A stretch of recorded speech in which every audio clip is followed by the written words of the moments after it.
Thank you so much, Mr. Srivastva, for joining in today and finding time to interact with Express Drives. Welcome to the show. Th- Thank you. And we'll start off with a recent development, the festive season that Diwali just got over, and it Yeah. turned out to be quite positive for a lot of car makers.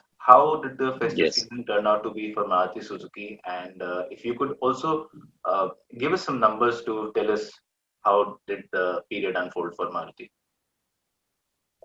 Yeah. So if you look at the festive season, the in our industry, we normally divide it into distinct periods. Right. The first festive season actually starting from Onam. It's always starts from 16th August, and then comes that's for a period of about 15 days, which includes Ganesh Chaturthi also, or sometimes it extends to about 25, 30 days even. Okay. Then there is a period of Shraddh, which is not a auspicious period to buy cars.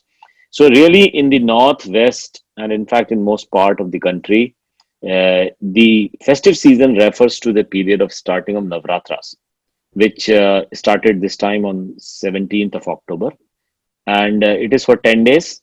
Then there is a pre-Diwali period or post-Navratra period for about 15 days, after which there is the Diwali period, which is a 5-day period. This time it started with Dhanteras on 12th and ended with on 16th November with Bhai Dooj. So clearly these are the distinct categories or the time periods in which the auto industry monitors the sales and compares it with equivalent period in last few years. And by equivalent period, I mean the Navratras or the Diwali and not necessarily the calendar period. Right. So if we look at the recent sales, which is in the Diwali period, starting from 12th of November to 16th of November, we delivered, I think, roughly about 41,000 cars, which was marginally above the last year, and in fact, higher than last year and higher than the last few years. So in that sense, it was positive, but it was marginally so. And if you look at the figure, overall cumulative figure of from the 16th of October, which is still 16th of November, which includes the Navratra period, then there was also a strong positive. So I think overall the season went well, but of course we have to be careful when we compare with last year, because we do believe that there is a lot of pent up demand, which is part of the current year's demand, because the first quarter was a washout, and we do see part of the demand is pent up demand. Okay.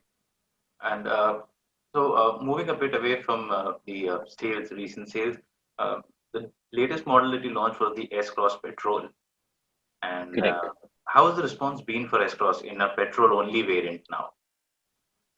Yeah, so good question, because this is really a segment where we have struggled so far, the mid SUV segment. So if you see our market shares in most of the other SUV, even the entry SUV segment with the Brezza, even though that's also only a petrol vehicle, we still find a lot of traction, and we are the market leaders with the Brezza, even though it's only petrol. So if you see October, Brezza was number one car, despite the launch of the new Sonnet from Kia. So that was a very positive for us. And the mid SUV with the S Cross, Right. of course, is not so great. Of course, S Cross is doing somewhere like a 25 to a 3,000 retail. So, which is pretty good by the previous S Cross numbers. But still, if you compare it with the overall numbers in this segment, I would say still not up to the full potential. So we are trying to sort of establish it. We just launched it actually in the second week of August, I think, of end of the first week of August. Right. So I think it's still fairly new, but we are very happy with the response of the consumers in terms of the feedback on engine the smooth performance of the engine, and also that it's a 1.5 liter, is a big engine. The same engine is in Brezza, and I think consumers are appreciating the performance, especially the sophisticated power of the petrol engine. Okay. And Mr. Srivastava, what is the share of the automatic in the S-Cross sales in terms of percentage? Automatic automatic share would be, I think, close to about 27, 28%. Yeah. So I think that's the figure. In fact, I can confirm after while we do this Sure. discussion. Maybe we can look at and see the actual number. So yeah. And overall for Maruti, including automatic and AMT, when considering them in one block of automatic transmissions, what would be the share from Maruti Suzuki? If you look at the AMT as well, Yes. so AMT percentages, of course, vary across the models Right. because some of the models don't have the AMT, but generally speaking, if we see the AMT percentage will be roughly around maybe about 8 or 9%. Okay. That sort of number, yeah, maybe 9% or so. Model wise, I am just looking at the S cross number. If I Mhm. can, quickly get the, yeah, I have the numbers here for S cross as well. So S cross number is that, yeah, it's close to that 20%, which I said is the number for S cross. Yeah. Close to 20%. And overall, of course, I mentioned we are at around 10%, 9.5, 10% for AMT. Yeah. Yeah. Right. Okay. Yeah. All right. Uh, Now, Mrs. Srivastava, if you look at if your rivals who are coming in with new vehicles, Yeah. in many technological areas, rivals have taken a lead. For example, Mm-hmm. in-cabin features, connectivity in particular, like the connected car, in terms of engine and gearboxes as well. So it sort of feels a lot of people are getting a feeling that Maruti is started lagging in these areas. So what is the kind of work Mm. being done by Maruti Suzuki in these areas, and what can we expect in present or in the upcoming models in terms of technology upgradation? So I think I'm not so sure whether that's the right impression. Although yes, there are consumers who do give this feedback. Probably you can bet on some that feedback is based on some specific features rather than technology as such. For example, the Suzuki Connect, which we have for our vehicles available as accessory for the telematics, is Right. actually one of the best, and it's also very practical. So it's not that in connectivity there is the technology lag for Maruti vehicles. There is no such thing. However, yes, you might say that there are certain features which are currently being asked. I mean, can be shown in some of our competitors. For example, the electric roof, The for sunroof. example, is a sunroof. Yeah. So those sort of things, but we have to, of course, measure what consumers really value, and then it's not technology because it's not such a big technology to have a sunroof Right. which works on an electric thing. It's not a very big thing of technology. It is what features are to be given, what have to be prioritized, and what values to be offered to the consumer. And I think there we do pretty well. And if you look at the model to model, of course there are some features which are available in competitor products which are available in the top end, but Mhm. not necessarily the selling models. So I think we have to do a very good balancing between what is what value the particular feature offer, and that is what is our philosophy of offering to consumers very practical features which give value to them. And there are certain other things which are like basic technology, like for example CNG, a CNG technology, which is Maruti Suzuki has taken the lead. In fact, we introduced the CNG technology to sometime in 2010. And with the rising fuel prices of gasoline, diesel, etc., that is a technology which is extremely well accepted by consumers. We are selling like above 100,000 vehicles last year. There was a growth in CNG despite an overall fall in market. So those are technologies which are actually quite beneficial to consumers. Remember, the AMT also was actually brought in with the Celerio sometime back by Maruti Suzuki. And your question pertained to the what percentage of AMT gets sold in our overall portfolio. Of course, it varies model to model. There are some models like Celerio where it is 20% and above, 26% or in other products as well, like Alto. But there are on an overall basis about 10%. So AMT at the time when we introduced, people said that's a old technology. They said, I mean, it's not a useful technology because it has to be a 680, it has to be a CVT, it has to be a DCT if you have a good consumer experience. But the insight there was that the value which AMT offers today is what consumers are looking at. For consumers who are tired of the congested road conditions and who are driving, with a lot of effort is required to drive manual transmission vehicles. So they would like to have technology, but at the same time, not so expensive. Right. And that was the reason why the expensive AT technology did not work on the lower end of the car market. But the requirement for convenience in congested road driving was always there, even in the lower end of the market. So I think that was another example of a technology which was very relevant to the consumer and which offered great value to it. And I think that's what we are focused on in case of our products. And Mrs. Srivastava, recently Global NCAP did a crash test, and wherein we got the ratings for the espresso as well. And it Yeah, has happened for multiple cars from Maruti as well as other manufacturers as well. This test. yeah, So, yeah. what is your message to any of the potential car buyers when it comes to safety? Because there are car makers who, in the same tests, are faring better. Mm. Although I know it's not a mandate. So, what is Maruti's Yes, message here? yeah. So that is the balance we have to see. You can, of course, make um, a car more and more safe by adding some new things, and but it has to be ultimately be practical and of value.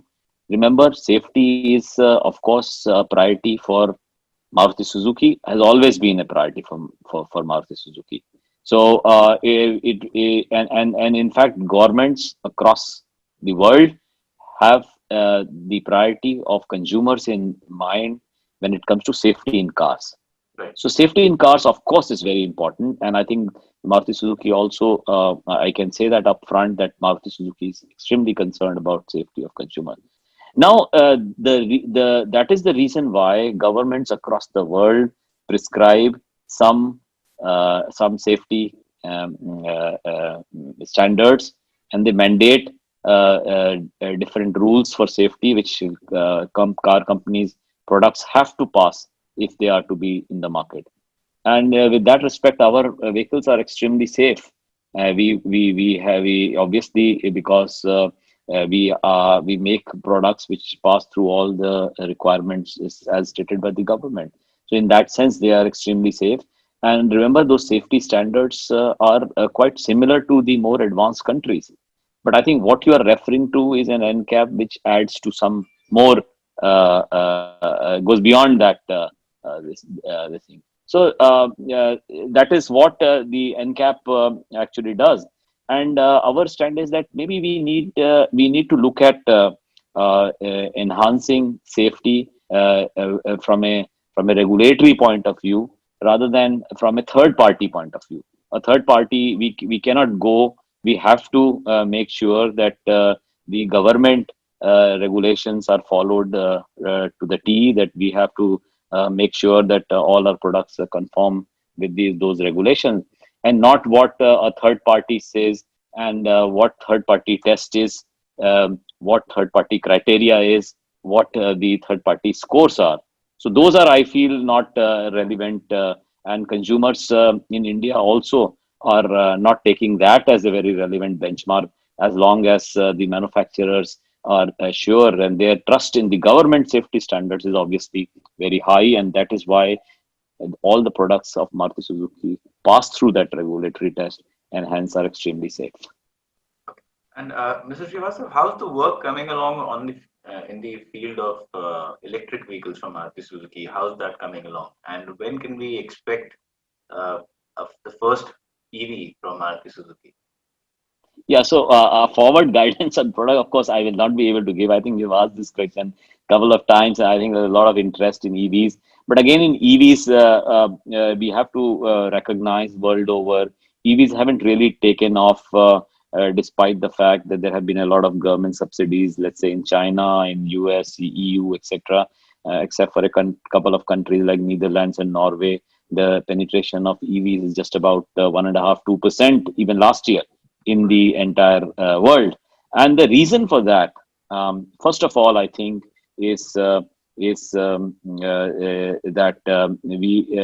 the cost of battery is extremely high, given the current technology which of battery which is available. And as you know, in EVs, the battery cost is about 55-60% of the cost of the vehicle. And unless the battery technology cost comes down, the cost of acquisition of electric vehicle will always remain in issue. Second, of course, as you know, is the charging infrastructure in our country, as also in fact many parts of the world, charging infrastructure is very important, which is almost like non-existence today. Third is that there is this consumer thought about range anxiety, and range anxiety obviously is something which bothers the customer, and they therefore prefer to buy the ICE engine vehicles. So we have what we believe for Maruti Suzuki, that we must have a practical solution to this. It has to be on scale.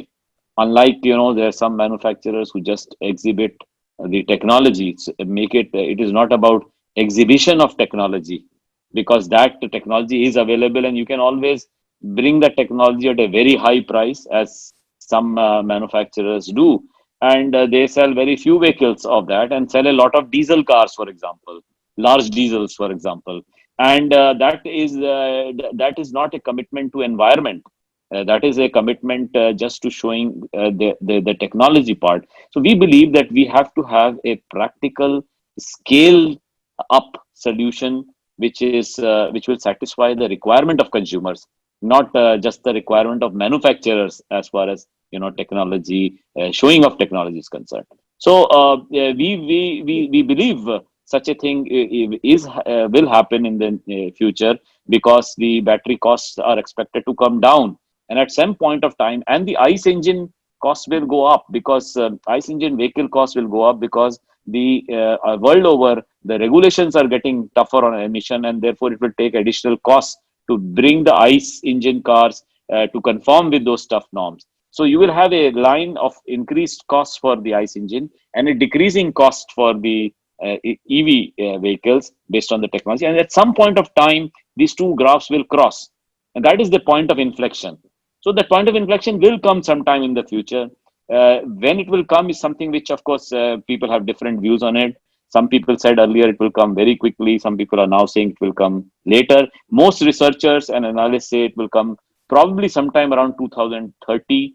But in India, probably the projections are that 7 to 10% of the cars will be EVs in that time. Currently, it is less than 0.1%. So they are saying about 7 to 8, 10%. Remember, if you do a quick back of the envelope calculation, if you produce vehicles from today till 2030 at about a CAGR of 5-6%, you will be selling probably a 70 million cars in India.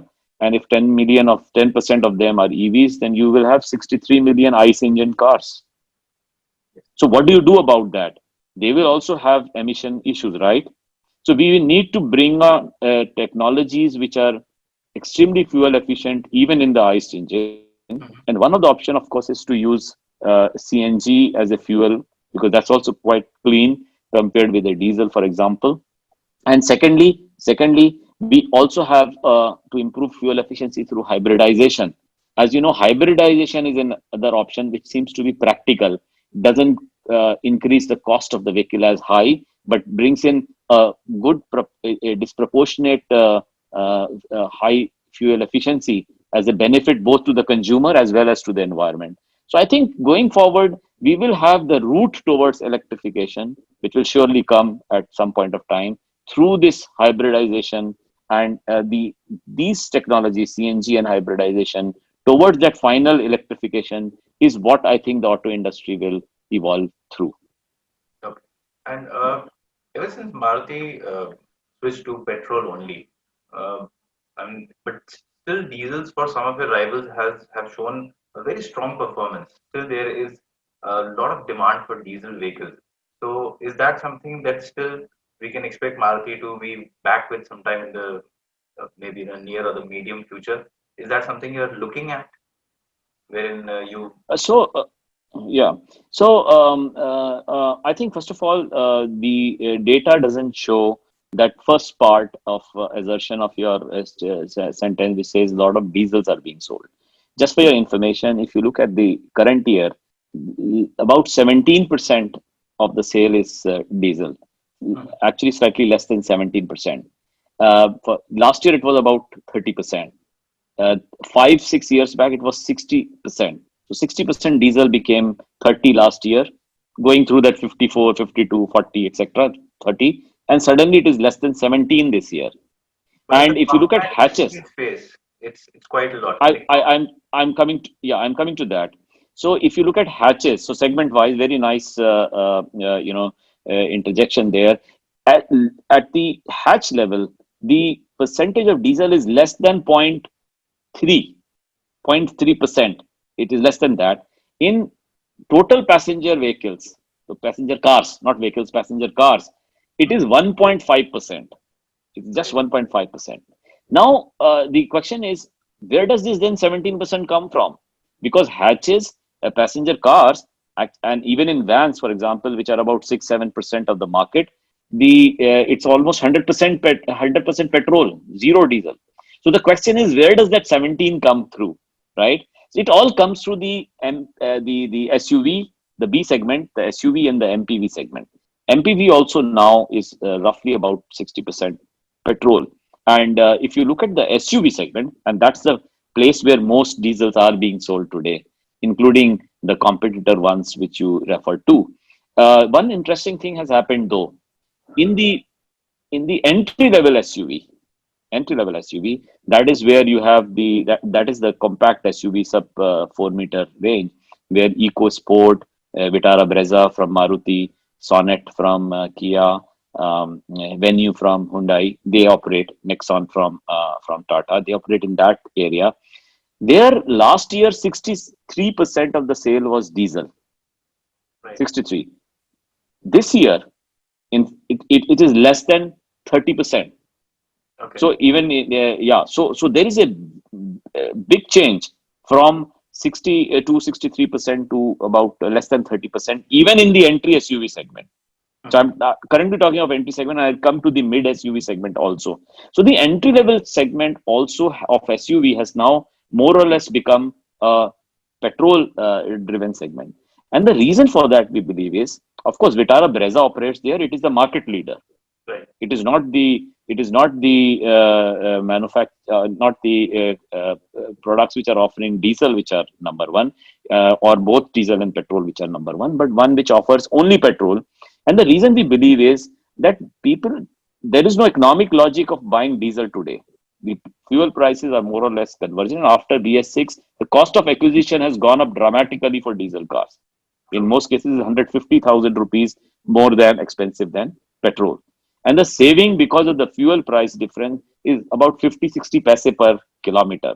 So you have to run your vehicle for 200,000 kilometers to recover the initial extra money you pay. And that is like maybe 20 years, because an average Indian car runs 11,000 kilometers. So obviously nobody's that is not a economic logic to buy diesel. But in SUV segment, a lot of people buy diesel not for economic logic, but because they get a performance or a high torque, which Yes. is gives them some sort of a kick pleasure, in the SUVs. But I think in entry SUV, that is also changing, because now people are looking for a sophisticated power rather than the rough power of a off-roader. Normally, early on in India, there were very rough SUVs. So if Right. you remember a lot of those SUVs, some of them still around, but they had that rough power part of it. With a lot of people, because of the usage, liked it. But now the SUVs have become popular even in cities, and there it's not really off-roading. It is required. You require a refined and sophisticated performance, and that is coming from, for example, in a Brezza, from a 1.5 liter petrol engine, and that is why you see the shift towards petrol in the entry SUV. Now come to the mid SUV, and that is where I think the diesel lies, the heart of diesel of sales lies today in the Indian auto industry. Because I think even in this segment, I think almost 48% is diesel, 52% is petrol. It is that close, but petrol is gaining and inching a little bit higher. And if we have a product which succeeds in that segment today, we don't, because that is our probably a weak spot at the moment for us. We have in that segment new products like Seltos or Creta or such like, which and the Hector and so on, which currently we are now facing that competition for our S Cross. S Cross is there in the segment. Its volumes are of course less than some of our competitors, and therefore we are making good efforts to push S Cross with the new 1.5 liter engine, which we just introduced a couple of months back. Initial traction has been good, but that is the situation for diesel petrol as of now. Coming to the point which you mentioned, will Maruti bring a diesel?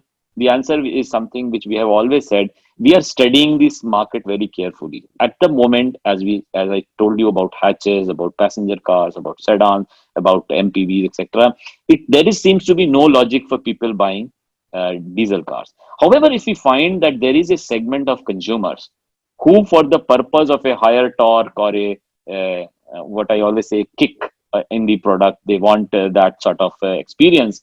And if we find that this segment is large enough, then yes, we can always think of introducing a larger diesel. Certainly, smaller diesels don't make sense at all, even from that kick point of view. But if we find that there are enough people who are wanting that rugged torque, high torque sort of thing, we can consider. There is no permanent thing. We can always consider introducing a diesel. But remember, it is changing and evolving. It is still not sort of become stable. As I was just telling, entry SUVs are actually now converted from 62% diesel to 70%, 73% petrol suddenly in a space of a year. So I think let's wait and see which way the market goes. And if we find that there is a substantial chunk of the segment of consumers who want a diesel, especially the larger diesel, because that's where the diesels are now existing, we can always consider and see if it's required. Thank you. It was a Thank pleasure you. talking to you, and take care and stay safe. Always a pleasure. Always a pleasure to talk to you. Thank you so much.